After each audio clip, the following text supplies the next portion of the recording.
এবার সকল ফুটবলের আলোচনার কেন্দ্রবিন্দুকে ছাপিয়ে জানা গেল কবে এবং কত তারিখে দেয়া হবে 2025 ব্যালন ডি'অর এবং তালিকার শীর্ষে যারা এগিয়ে আছে জানতে হলে ভিডিওটি না টেনে সম্পূর্ণই দেখতে থাকুন আপনারা।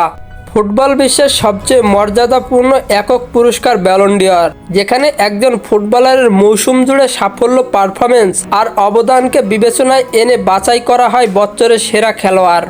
এই ঐতিহাসিক পুরস্কারটি আয়োজন করে বিখ্যাত ম্যাগাজিন ফ্রান্স ফুটবল। এবার 2025 সালের ব্যালন ডি'অর আয়োজনের সময়সূচি আনুষ্ঠানিকভাবেই ঘোষণা করেছে আয়োজক কর্তৃপক্ষ। প্যারিসের ঐতিহাসিক মঞ্চে আগামী 22শে সেপ্টেম্বর অনুষ্ঠিত হবে এবছরের ব্যালন ডি'অর অনুষ্ঠান, যেখানে আলো ঝলমলে মঞ্চে বিশ্ব ফুটবলের সেরাদের হাতে তুলে দেওয়া হবে স্বপ্নের এই সোনালী বল। এবারের তালিকায় জায়গা করে নিয়েছে বেশ কিছু প্রতিভাবান এবং আলোচিত নাম। আলোচনার কেন্দ্রবিন্দুতে রয়েছেন ফরাসি সুপারস্টার কিলিয়ান এমবাপ্পে, তার সাথে রয়েছেন বার্সেলোনার বিস্ময় বালক লামিন ইয়ামাল, যিনি অল্প বয়সেই দেখাচ্ছেন পরিপক্কতার ছাপ। পিএসজিতে সদ্য পা রাখা ওসমান ডেম্বেলে তার পারফরমেন্সে মুগ্ধ করেছেন ফুটবল ভক্তদের। রাফিনা ও মোহাম্মদ সালাহ দুজনেই ছিলেন ক্লাব এবং দেশের জন্য গোল, অ্যাসিস্ট ও নেতৃত্বে ছাপ রেখে আলোচনায়।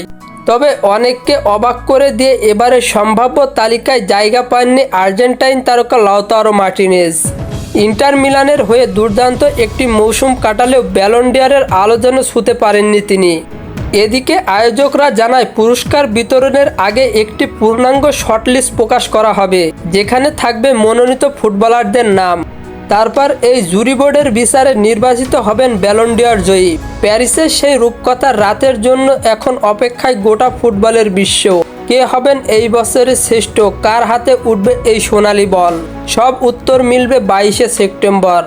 আর তার আগেই ফুটবল ভক্তদের মাঝে শুরু হয়েছে হিসাব নিকাশ আর উত্তেজনা।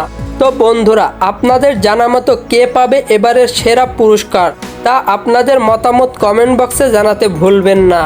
আর হ্যাঁ, ফুটবলের সকল নিউজ এবং আপডেটস পেতে আমার চ্যানেলটি সাবস্ক্রাইব করে পাশেই থাকবেন। ধন্যবাদ সবাইকে।